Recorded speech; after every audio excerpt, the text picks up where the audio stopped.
everybody, welcome back to my channel. So this is going to be a really quick video about fine hair and tips that I feel like might help some people. I'm clearly doing knotless braids size small and waist length.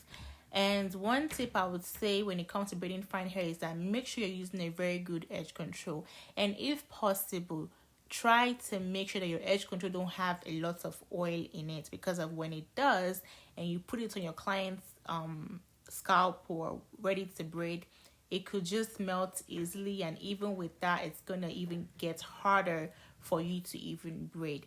And when it comes to fine hair, the hardest place to braid are the edges, as well as the neck area, the first line. Basically, those ones are really hard for me. Like, I have to, guys, it's really hard, but I will be telling you some things that will help you. So first is your edge control. Make sure you're using a really good edge control that don't have oil in it. And the second is that make sure your lines are really clean, because one thing you don't want is hair to be in the way when you're trying to braid. And when your clients have fine hair, hair can easily be in the way, and that is a distraction that we cannot afford. Basically, this is like my 6th or 7th time braiding my clients' hair right now. So basically, over time, I've gotten used to braiding fine hair and just how to go about that. Usually we normally do like a medium or like the traditional braids, which is like easier, but today we're doing a small. So I have to, it was different, but I had to make it work because I've done other fine hairs in the past before,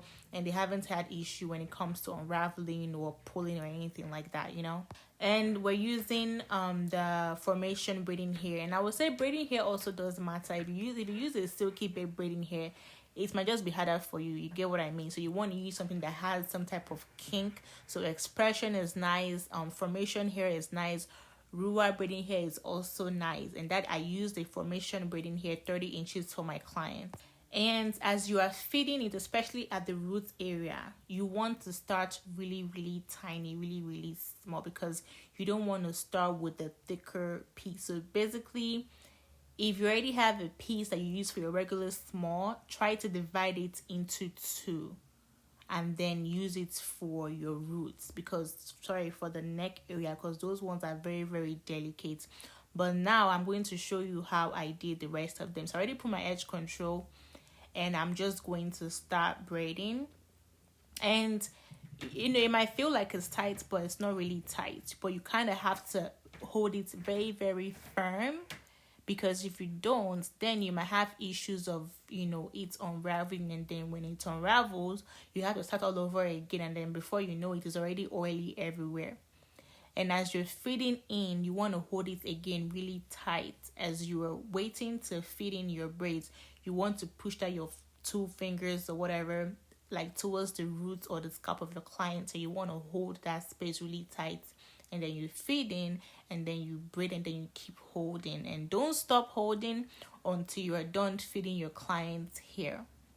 Another tip is that make sure you don't put your edge control if you're not ready to start braiding. So when you put your edge control, don't go and drink water or juice or anything like that. You know what I mean? Like, we do that. Might be thirsty, you know what I mean? But I would say as immediately you put that your edge control, you need to start braiding, because if you wait, the edge control might start melting, and it might just be oily and just very just slippery for you to braid, and then it's even harder for you to braid and fit in. But yeah, that's how I did my clients hair. Again, I will try to show you guys how I do the neck area over time, but for some reasons I was just so focused, and I was like, oh, let me just record this one, because I don't know, I just felt like recording because of somebody made a comment yesterday asking me to try to do something more detailed. And I'm sorry if this is not as detailed as you guys, or as you were asking, or as you wanted it to be, but I'm telling you, the edge control matters, your line matters as well. So, and then when you're feeding in, just the way you do like you're feeding tribal braids, you want to start very as that tiny, maybe not that tiny, but just something of that nature. And then that is how I did mine when it comes to really fine hair. Where if you have any questions, feel free to ask me. We're using color 4 for this braiding hair. And yeah, I mean, if you have any questions, again, ask me. And then if you want to see something more, let me know. And yeah, don't forget to like, comment, and subscribe, and also share my video if the video was helpful to you. And yeah, I'll be seeing you guys in my next video. Thank you.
They know my story.